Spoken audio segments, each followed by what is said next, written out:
And hello, my beautiful people. You are here with the Black Sheep Chronicles with your host, Nada Melissa. And on today's episode, I have two amazing people.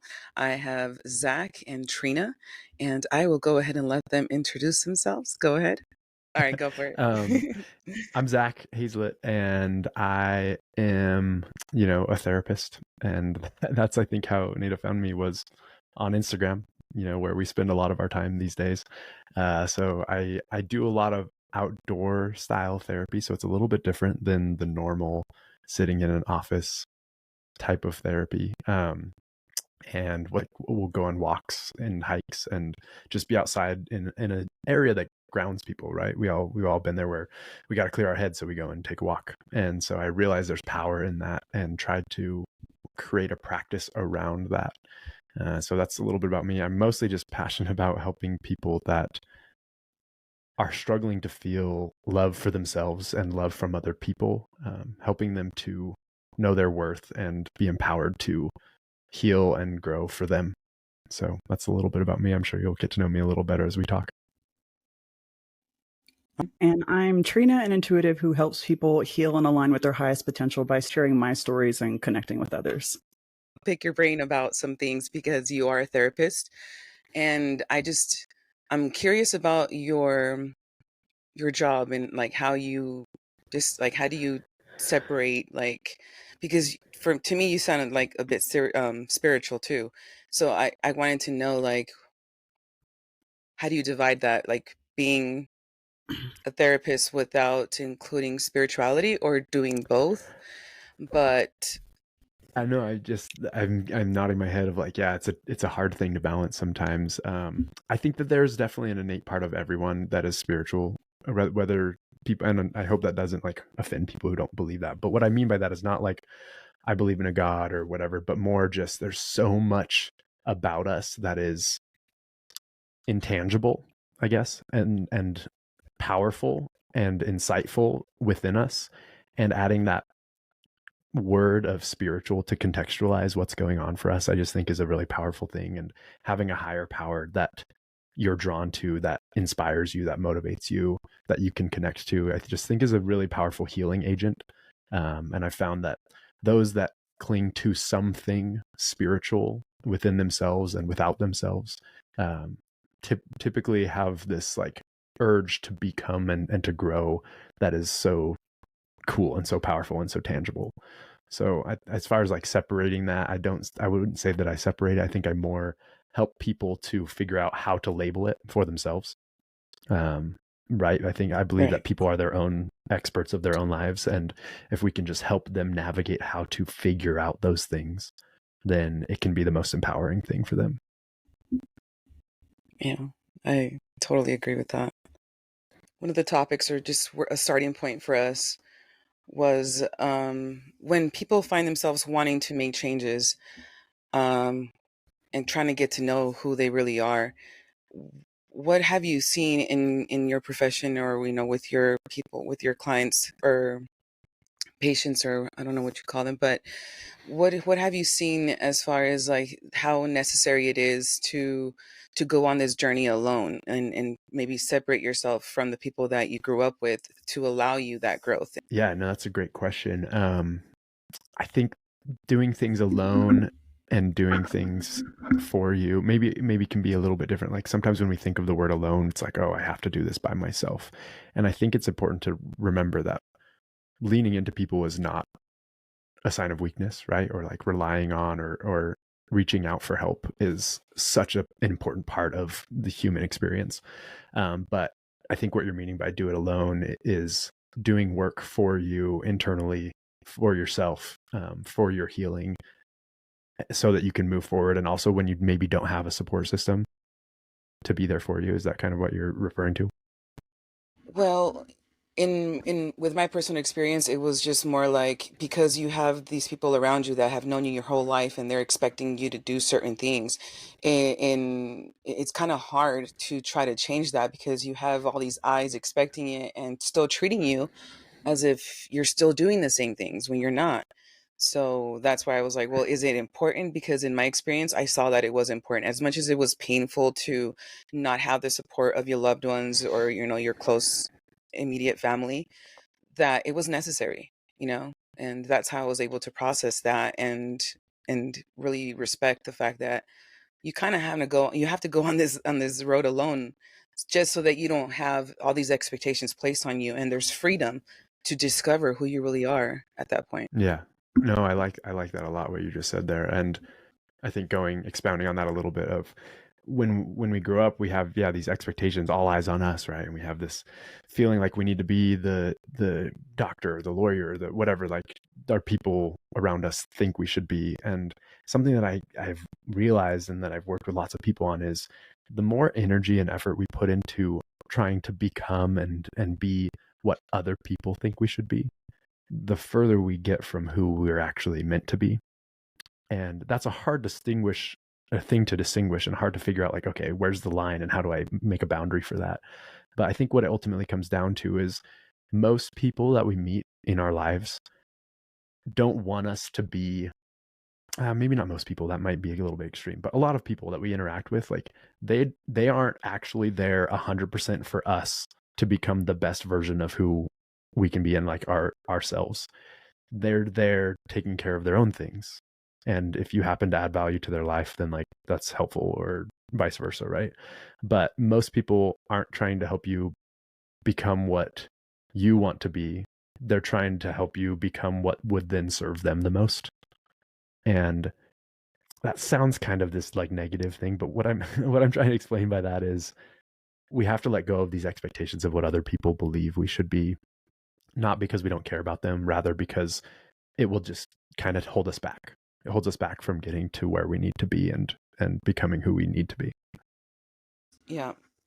I mean, that's definitely what I've learned from my own experience, and I think that's why I feel like I've grown a lot of respect for everyone's experience and for how they choose to learn things, and that's given me so much more capacity to just love them and not feel anything else but love and respect. Trina, did you have anything to add to that?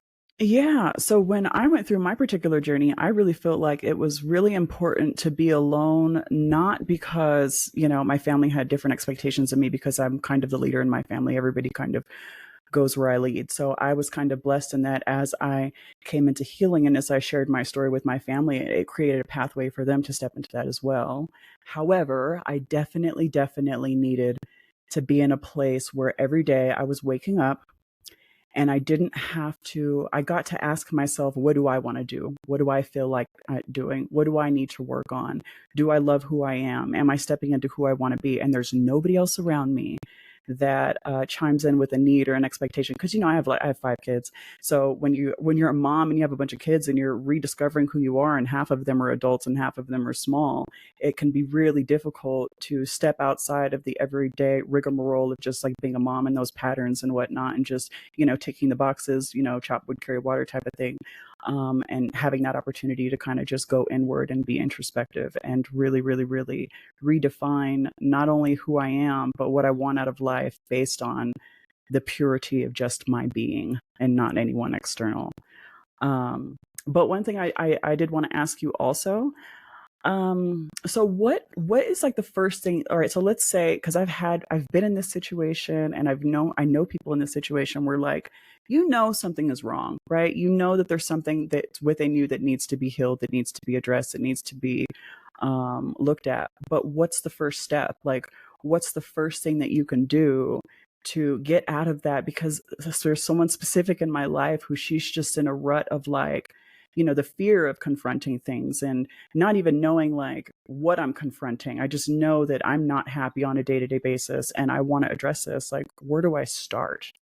Yeah, that's a really great question, Trina. I think it's obviously different for everyone, because some people can be like, okay, I acknowledge this and now I need to move forward. And they kind of put one foot in front of the other type of thing. And other people feel that stuck feeling. And I think a big thing that is a common thing among all people that I've worked with, and just what I see in general, is I think everyone has this idea, and it's this false narrative in their mind, that they have to do something big to change.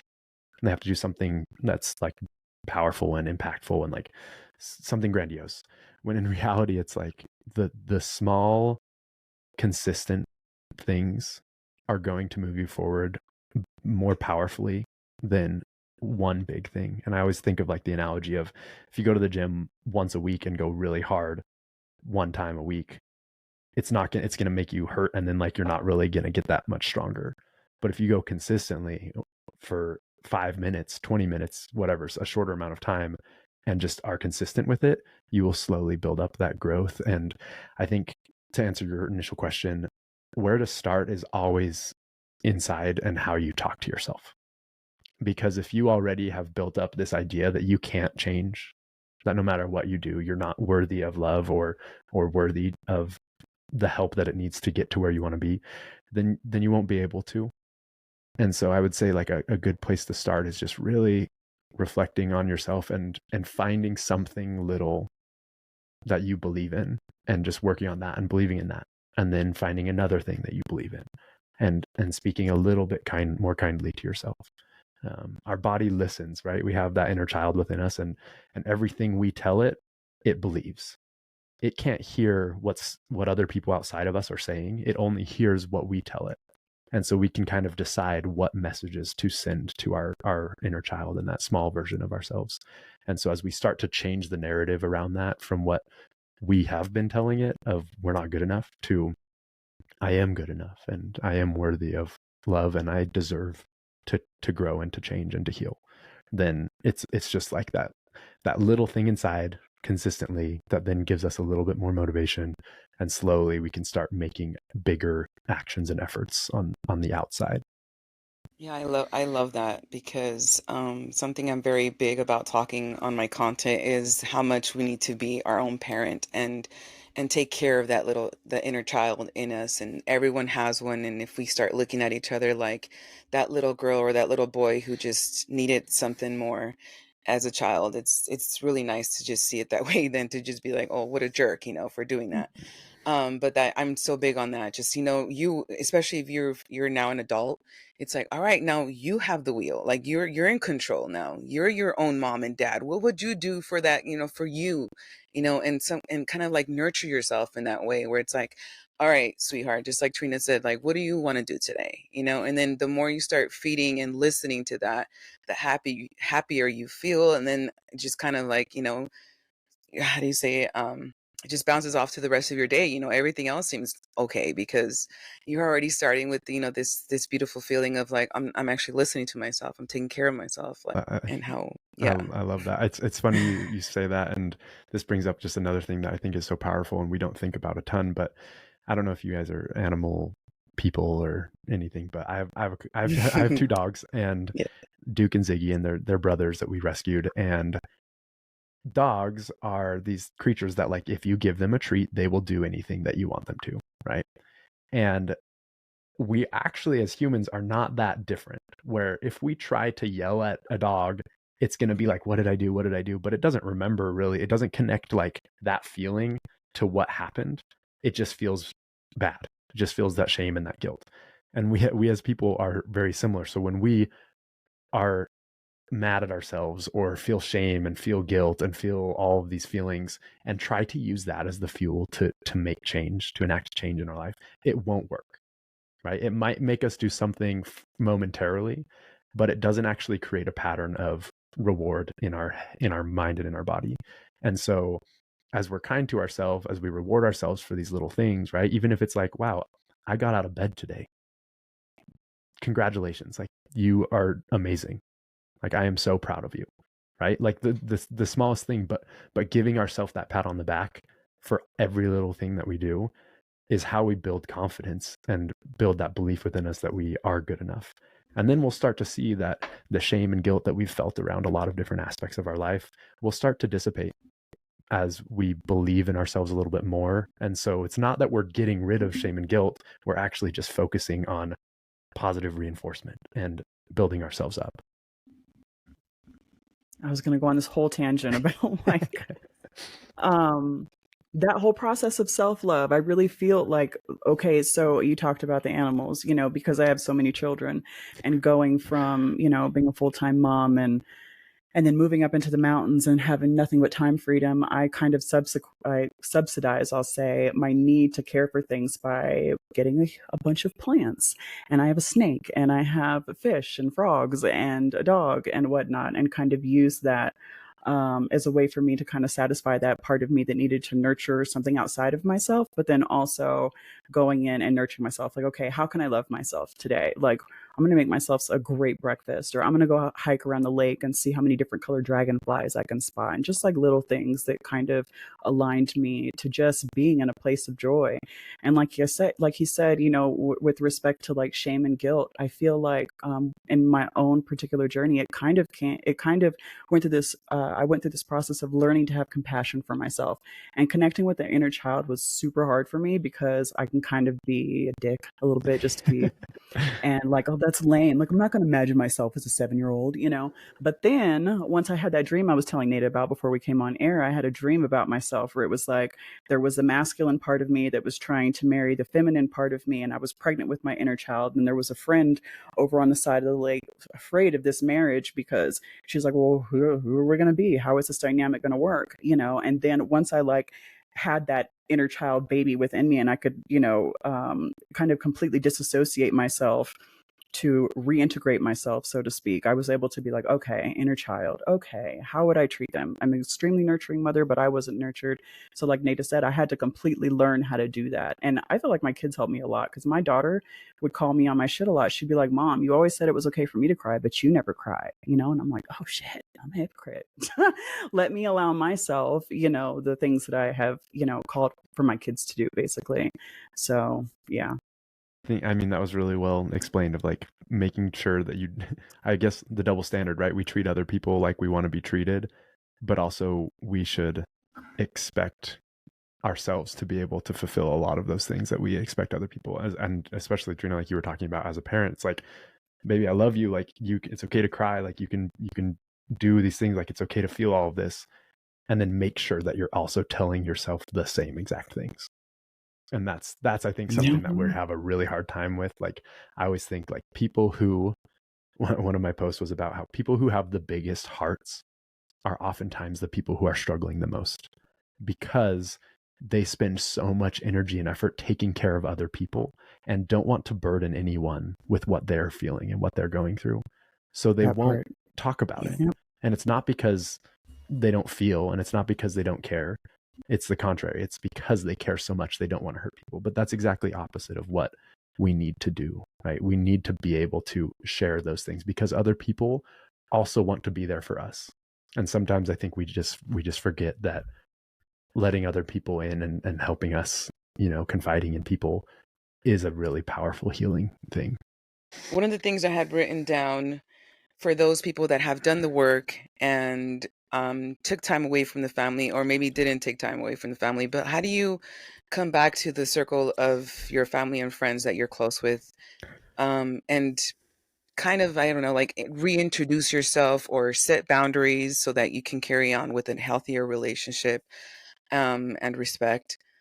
Um, and is there a way? I mean, I know for the most part, if you're in a toxic family, then I get, it's healthier to stay away. But if it's not the case, and it's just that, you had some bad habits in the past, and maybe you've done all the work, so now you just kind of want to kind of like reintroduce yourself, like, hey, I've done a lot of work, and yeah, no, that's a great question. I think everyone listening can probably benefit from this, because we all have people and relationships in our life. No matter how much we try to, keep our circle tight, there will always be people that come in, and a lot of these people come in to help teach us things as well.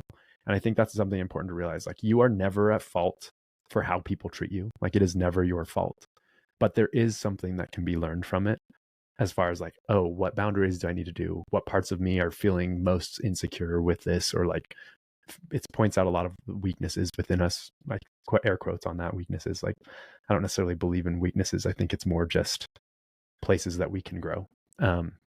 Anyway, I think an important way to reintroduce yourself, or, set some good boundaries as you are back and healed and in a better spot, is being your authentic self, because we can't go back into it falling back into the same pattern of being afraid to show up as ourselves, because it's going to lead to the exact same people pleasing, the exact same caretaking, whatever it is that you were struggling with before. And so coming in and rehearsing it, I mean, literally having conversations with a trusted friend or someone about how you're going to talk about this. Like those are types of things that are really, really important to do. And then coming in and not being on the offense, like attacking type of thing of like, hey, this is the new me. You have to take me how I am. You know what I mean? Like you want to be gentle, like treat people how you want to be treated. And then if they don't reciprocate that with the same energy, that's where you know you have the boundary, right? So if you've hurt people in your family, say like for this example, or done something and you're like, man, I need to work on myself. So you go and do some work and set some boundaries and come back, and they are still seeing you as that same person, even when you are attempting to reconcile and heal, then that is not on you, right? That's on them. And that's when you can see like, okay, I need to maintain this boundary here. And I tried, I gave it my best shot. Now I know where I stand, and I will leave an invitation of, hey, if you are willing to accept me in the future and where I'm at, like, let me know. But for now, I'm going to need to keep some space, not because I don't care, but because I need to keep doing what's best for me. And if they're not willing to accept that, then there's nothing we can do. And I think that's the hardest thing as a human being to do, is like knowing that you care about someone and they're a part of your life and you can't really like just break up with them or whatever, right? Especially with family, and not feeling like they care about you like you do about them. It's so painful. So painful. And it's also absolutely not a reflection of you at all. And ladies and gentlemen, we're back.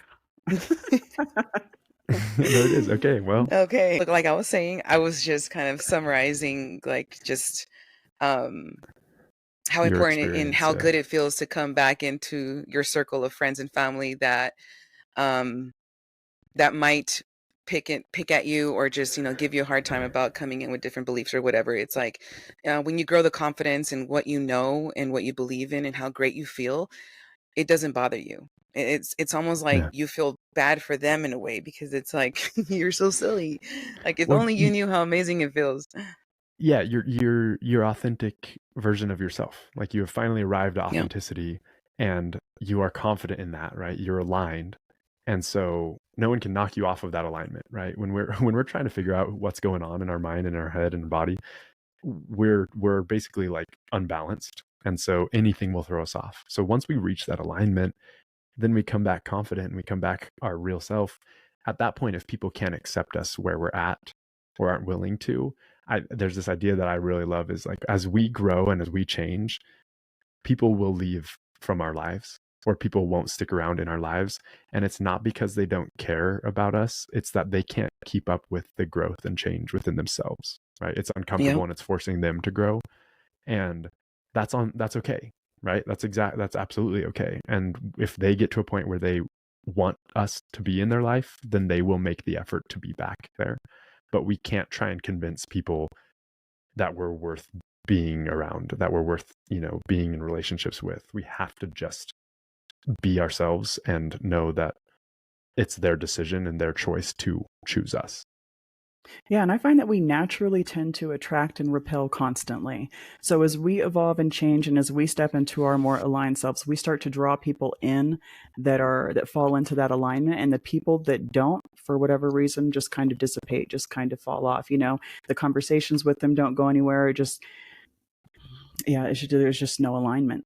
And then I would say I had an interesting conversation with my mom after I had like the first psychic reading, where I talked to my grandma and I realized I can like channel dead people and all this stuff. And she was very uncomfortable because she's Christian, and she's like, she thought that what I was doing was like, the devil and all this stuff. And I remember telling her, I was like, listen, you asked me how I'm doing. I'm just telling you. I don't need you to hit subscribe, like, or anything. I'm just sharing my experience with you. If that makes you uncomfortable, then maybe you should stop asking me how I'm doing. I don't even talk to her anymore now, because again, that our alignment just fell so just off, and I realized in engaging with her that she was the, I don't want to call her a vampire, just the biggest person in my life who would completely drain my energy and utilize me and not give a fuck about how it impacted me, and it's like that by design. Like I was telling him, when you cut out for a minute, once I learned about pre-birth planning, when people come into my experience and I have a challenging interaction with them, I'm like, ooh, what is the challenge here? It's not about them or what they're thinking or feeling. This is giving me an opportunity to practice who I am and to continue showing up authentically. I had a conversation with one of my daughters during the COVID, scenario situation. And she was so upset because my ex-husband was trying to get her to get this shot. You need to get this shot. You fucking stupid. Like, it just really belittled her and was really, really unkind to her. And I was telling her, we're driving, and I'm telling her, I'm like, look, he really loves you. And he's just telling you what he thinks is best for him. But he's also challenging you here. He's also giving you an opportunity to either acquiesce to his demands and to his energy, or to say, you know what, Dad, I respect that's your opinion, but I also respect myself, and I'm not going to get that shot. Totally up to you. So yeah, I feel like I've learned, when I come into contact with different people in different situations, it's like, ooh, what is my opportunity here to be my authentic self? Like, how can I step into that? Another example, when Jay told me, because I don't like clothes at all. Like, I do not like wearing clothes. I wear clothes because it's the law, literally. And when I am seeing, you already know. And so when I'm like out and about, especially when I'm down the mountain and it's hot, for me, 68 is like deathly. Like, I'm dying, I'm upset, it's too hot. Like, so when I go down the mountain, it's really hot, I'm very scantily clothed. And my ex-husband was like, Trina, I want you to change the way you dress when you come over. And I said, I 100% respect that, but I'm not going to do that. I've already given up enough of my life to acquiesce to you. I'm not in that space anymore. I said, I'm going to dress how the fuck I want to dress. I said, but I will respect your home, and I will not come into your house dressed in a way that, you feel is uncomfortable. And he was like, I respect that. And then we went on about our fucking lives. So I really feel like the more, like you were saying, the more you step into your aligned self and the more you show up that way, people are going to respond accordingly. I feel like you only get people being combative with you when you're still combating within yourself who you are. You know what I mean? Everyone is a reflection of something that's going on with you. Like, I was telling my daughter, because she said that people come for her on the internet and they talk about how big she is, or this and this, or she's not smart because she's got big boobs. I'm like, they're just reflecting what you think about yourself. I said, once you clear that shit up, those people just won't show up in your experience. I used to run around saying I get sexually assaulted all the time. Guess what? I got sexually assaulted all the time. Grab ass, just ridiculous shit. And once I realized that I kept saying that and it kept happening, it's not fucking happened, and I'm still hot. So, so I stand by, like, your outer world is a reflection of your inner world, as above, so below, and as you are confident and as you are, just completely aligned within your true self, like, your world is going to reflect that. Yeah, I think there's a powerful lesson there that I think everyone listening could benefit from, that I picked up on, and is something I had struggled with for a long time as well, of the sooner we learn that people will project their struggles and insecurities and everything that they're going through onto us as a way of coping with their own situation, the sooner we learn that, the more we become free to let go of what people think about us. Like, we truly don't have to worry about or care about what they think, because 99% of the time, it's people projecting onto us. Now, what we do owe ourselves to take a look in the mirror a little bit and be like, okay, out of all these things that people have said or I've heard about myself, is there any truth to it? But is there truth to it that I can then become a better person, that I can grow, that I can learn, right? Because what we can't do in life is just put up this wall and be like, I don't care what anyone says about me ever, because that's a disservice to ourselves, right? That's different than creating a space of self-love and self-worth, and not worrying about what people project on us. And I think that's the really important thing to remember, is we definitely, absolutely owe it to ourselves to learn and to grow, and to look at the things that we've done that have hurt people or made mistakes, and put in the work to change that. Not even necessarily because we owe them, right? But we owe it to ourselves. We owe it to ourselves to become the best version of ourselves, because that will build our confidence and our happiness and our alignment and our authenticity and all of the things. But we have to be able, we have to be willing to recognize what parts of the things around us are truth and what parts are fabricated. I want to point out too, or remind us, is that not everyone around us is going to change and like see your way and kind of like bounce off of it. And that's also teaching you something, you know? And so when I first started with my healing and all the information I knew, I was like a little kid with the treasure map, and I wanted to come back to my circle and be like, you guys, I found a better way of living. Like, it's so much better this way. And I just, because they were my family, I wanted them to like hear me out and see, you know, how much better life can be if we see things in a different perspective. And it wasn't the case. Like, nobody wanted to hear me. And so at first it was really painful for me, and I just felt really sad. But I realized that the people around you that don't change are still teaching you something. They're still your teachers. They're telling you what it's like to not work on yourself in either spirituality or in fitness or your physical or mental. Like they're still teaching you something. And so it's nicer to understand it that way, because there's beauty in learning. And that's what I feel like. I've fallen in love with just learning new things, and just seeing the lessons, and really being grateful to all my teachers. I love that. I love that visualization. Yeah, because it's like, I was like, we were talking about this yesterday on the podcast I did with Trina yesterday. There's just so much love and respect for everyone. From me, at least, it's just like we're all just little kids running around this big playground trying to figure out life and emotions and who we are. And it's when you look at that, it makes me smile, because it's like that's just so beautiful when you look at it so innocently and so with so much respect and just love for the experience. Period. Okay. I was just going to say, like, something I think people believe that there's this shortage of love and kindness and that the world's this terrible place. And obviously there are terrible things happening. But I just believe that the mindset of abundance, of there is so much good within people, we have to just see it within ourselves first and surround ourselves with our community of people that also see it in us.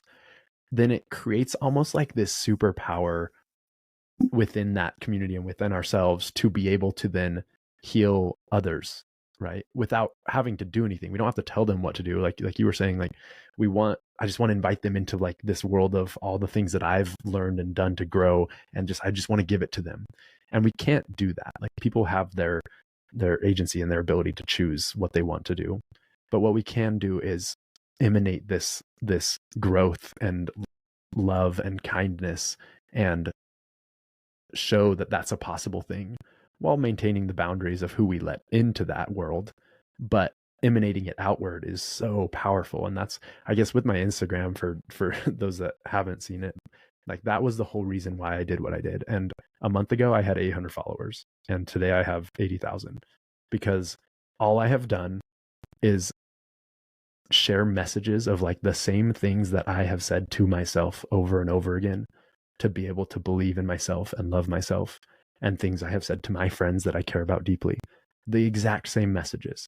And it resonates with people because we all crave kindness and connection and love and support. And to be able to get a little piece of that in the Instagram world, where there's not a lot of that, is huge. And I just want it to be a reminder of like, hey, we've all got this, right? We're putting in the work. We're doing what we can. It's okay to take a break. We don't always have to be moving forward. Sometimes moving forward means sitting still and feeling whatever it is we're feeling. Sometimes it means we fall down. Sometimes it means we go backwards. Like, direction forward doesn't even mean that like we have to just be stepping one foot in front of the other the whole time. And I think we have a lot of, mindset type coaches where it's just like grind. You just got to put your head down and just go, go, go. And it's like, that is very beneficial to a lot of people.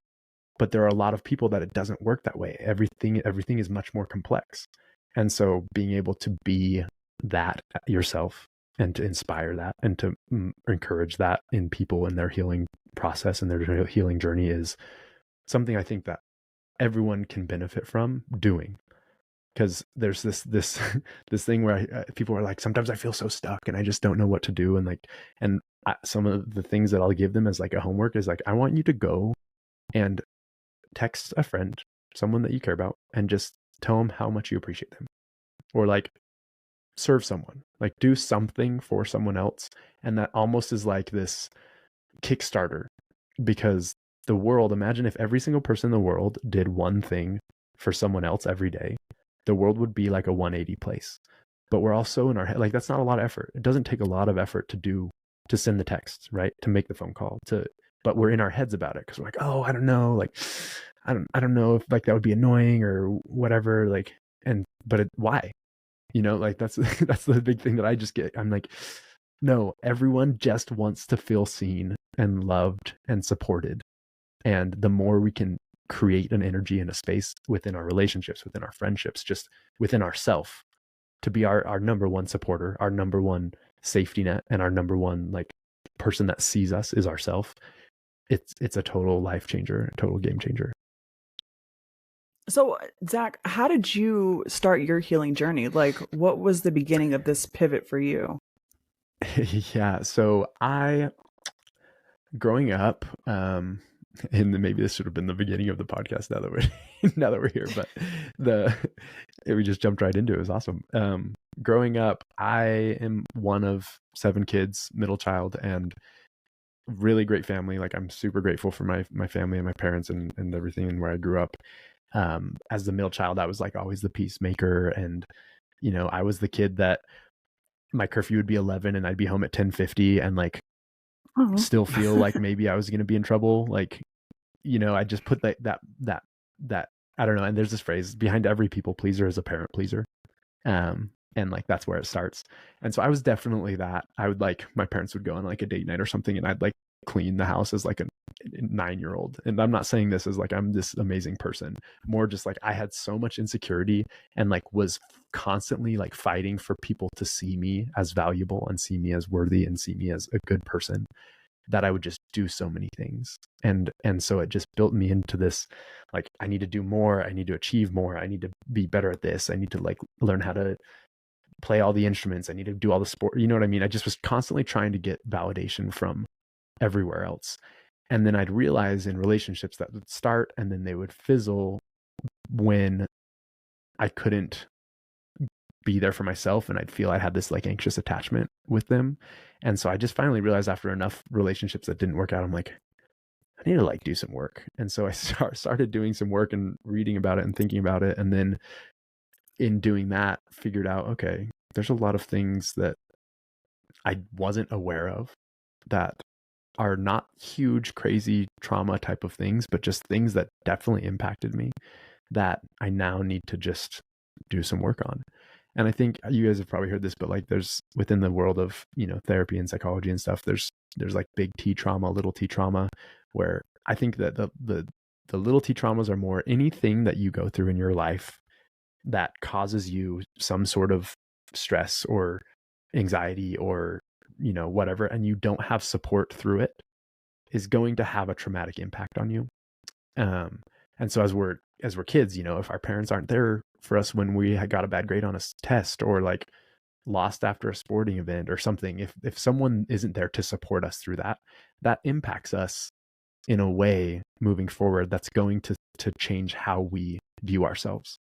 Right. And that's not to blame any parents that can't do this or anything like that. It's more just to give awareness of, because parents are busy and doing the best they can, right? It's their first time being parents also. we're all here learning, but it's to recognize that there is a reason behind why we are the way we are. It's not that we are that way. Like there is something that happened, something we experienced that has made us feel that way.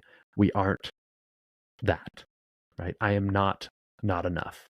Something happens so that I feel like I am not enough. And when we can contextualize that and kind of put it where it needs to and take the blame off of ourselves, then we can heal and grow. And so my healing journey definitely has been like a long, long process. And I would say even just in the last year or two has been where I finally feel like I've settled in alignment with who I am and where I'm at. And that's my word for 2024 actually, is alignment, making sure that like my actions and my words and my thoughts and desires are all aligned with who I am and who I want to be. But yeah, that's kind of where my healing journey began.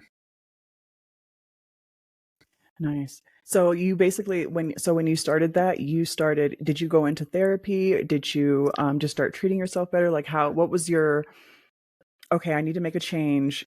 here's my bigger little jump off? Yeah, so I think it was mostly, I mean, there was always the stigma growing up, where like therapy is like, oh, this taboo thing. Now it's changed a bit. I think more now it's like, oh, if you're not going to therapy, you should, What is wrong with you? Yeah. that's like a red flag, right? It's like, oh, you Yeah. don't have a therapist? Interesting. No, but it was one of those things where I was just like, okay, I'm putting in the work, reading books, doing what I could, but I still was feeling kind of stuck. And then I hadn't gone to therapy until I started going to school to become a therapist. And then part of our graduate program where I went to school was you had to be seeing a therapist while you were there. And part of that is because a student therapist is working with actual people with actual real life struggles. And so being able to carry that and navigate it is hard. But also you got to practice what you preach a little bit and like be doing what you're going to be doing for other people. And that was a big game changer for me, because really having someone to push on me and challenge me, I hadn't had people challenge me a lot throughout my life. There was just a lot more of like, oh yeah, like good work, and just, but not like, are you sure that's good enough? Or are you sure what you're doing is right? And so during therapy in grad school, I really made the biggest shift. And then just in this last year, a lot of rock bottom moments where I feel like people are afraid of rock bottom, but there's this quote and it's like, you will learn more and grow more from rock bottom than you ever will from any mountain peak. And I definitely believe that. So for me, it wasn't until I actually went to grad school to become a therapist that I started going to therapy, so I could, practice what you preach. You have to actually experience it. And it was in that moment that was really powerful for me, because I finally had someone who challenged me and pushed back. And I think throughout my life, I kept people kind of at arm's length. I was always friends to everyone, but was always just kind of like, oh, I don't need anyone. I needed to be independent to be good enough, right?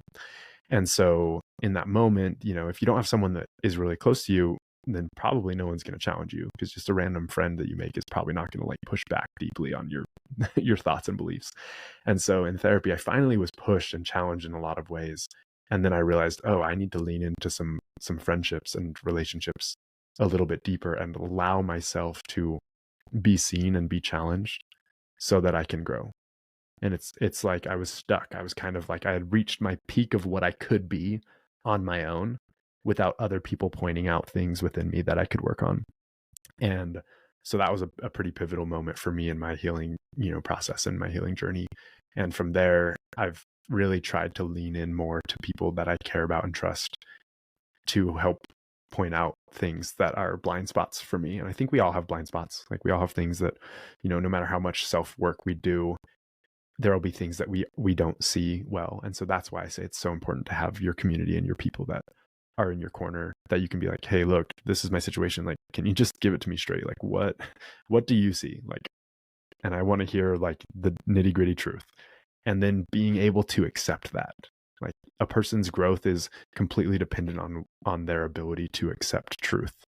And so if you can't accept that, then that's something you got to work on, is accepting that. And then from there, you'll be able to keep moving forward. Yeah, definitely. I feel like when you're going through a spiritual awakening or just self-improvement, that's definitely one of the first things that has to go, is that ego where you're just like, no, that's not me, or I didn't do it, or it's like, no, don't take offense to it. Just listen. A lot of things that people tell us are probably true and we don't see it from their perspective. So it also helps us to learn and grow.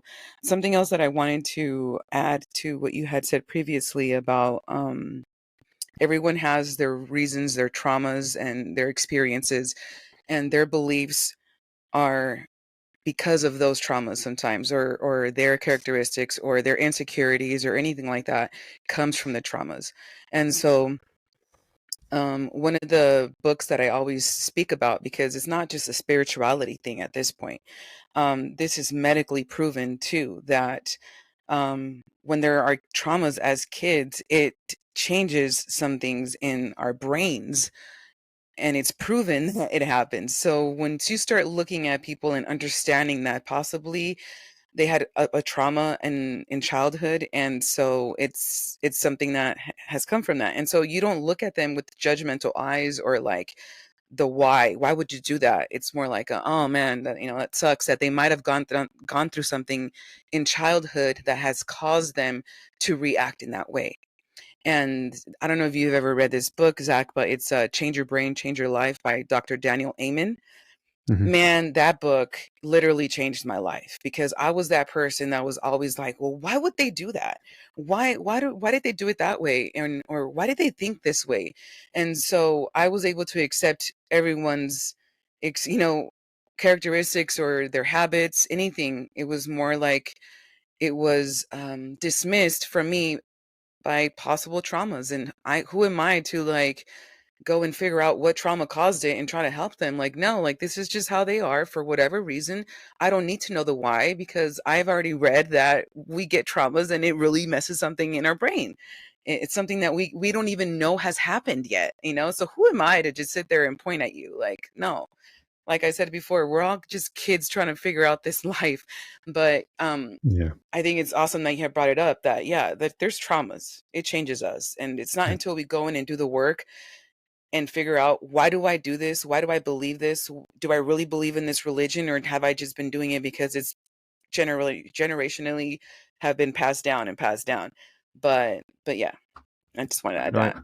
I think that's an important thing for listeners to hear too, in the sense of, well, I guess this is kind of twofold, but we all go through and experience so many things, and so a lot of our behaviors are based off of that. And so it's like, yes, we are going to, and you can, if you assume that everyone that you see is going through one of the difficult moments of their life, maybe one of the most difficult moments in their life, you will probably be right. Does that mean that their behavior is acceptable towards you and that you need to let them into your life and that you should allow that to happen? No. But that what that does mean is that you can dismiss it as, that is something they are going through and that is not on me. And I think that's the biggest and one of the most powerful lessons that I hope anyone listening would take away from this whole thing, is the way that people treat you, the way that, people interact with you, things that have happened to you are much, much more frequently and almost all the time their thing that they're dealing with, and not something that you are, has anything to do with you as a person. And we have to remember that, right? While also looking and being like, okay, why did I react this way? Why does this impact me so much? Why am I so worried about this? And those are the things that we can take from it, but not be like, wow, this is my fault, right? And then unless there is something, right, that's where you be real with yourself. Unless there is something that you did to evoke that emotion or reaction to them, then maybe there is something you can recognize. But most of the time, what other people do is a reflection of what they are going through and they're experiencing, and not actually what's happening for you. I guess I would just say, be gentle with yourself and trust yourself. I feel like that was a big part of, because I did a lot of my healing on my own. I got to that point of, all right, I'm tired of my shit. I'm tired of me being the common denominator here. What can I do to change that? And then having that willingness to do whatever work kind of comes into your orbit, or whatever kind of comes up, and being able to, practice that metacognition and, look within yourself and be gentle with yourself. And I found personally that as I got more compassion for myself, I gained more compassion for other people. You know what I mean? Because I'm like, damn, if this is my story, and everybody's got a story, like Nada was saying, we're all doing the best we can. So just start somewhere. Absolutely. And go with the flow, Yeah. Well, and to tie it all back to kind of your original topic of boundaries within families, and figuring out how to take care of yourself while also trying to nurture relationships that matter to you. I would say remembering that people are going to make mistakes, and people are going to do things that hurt. And it's not a matter of a mistake happening. It's a pattern of mistakes. It's a pattern of things. And so we have to learn to recognize like when patterns are happening. And that's when we have to put up boundaries, right? Anyone can be forgiven for a mistake they make if they are willing to do the work to reconcile it. But if they continue to do something in a way that's a pattern that hurts you, that's when we have to create those boundaries and really do it trusting that that's for the best. And boundaries are a hard thing that sometimes people don't really know what that means or what it is. But think of it this way, like when you go outside to play, thinking of your inner child, you know that most of the ground is dirt and it's probably fine, but there's some parts that have stickers. There's some parts that have glass. There's some parts of things. And when you're out trying to live your life and not worrying, trying not to worry about what's going on, you're going to step on those things if you don't have shoes on, right? Boundaries are like shoes, where when we go out into our life and our relationships, we want to be able to be the full authentic version of ourselves and be able to go play without having to worry about the pains that are both seen and unseen. And so when we create those boundaries, it allows us the freedom to be able to do that. And that's, I guess, my favorite way to explain it, because it's not to hurt you. It doesn't actually hurt anyone else. Like, it is going to protect you and the other person. Because if somebody does something that hurts you and you care about them, but you could have avoided it if you had a clear boundary, then their guilt or the feeling of hurting you and you're being hurt, like, we could have avoided all of that. So really, it is such a protective thing and has nothing to do with hurting someone or pushing someone away. Like, it is just protecting you. Yeah, an act of It was well said. Thank you. All right. Well, thank you so much. It was such a pleasure having you on today's podcast, Zach. And thank you, Trina, as well, for joining us. And I hope we can do this again sometime. But hopefully we'll talk soon. Yeah. Thank you, you, Nita. guys. Thanks, See ya. Zach.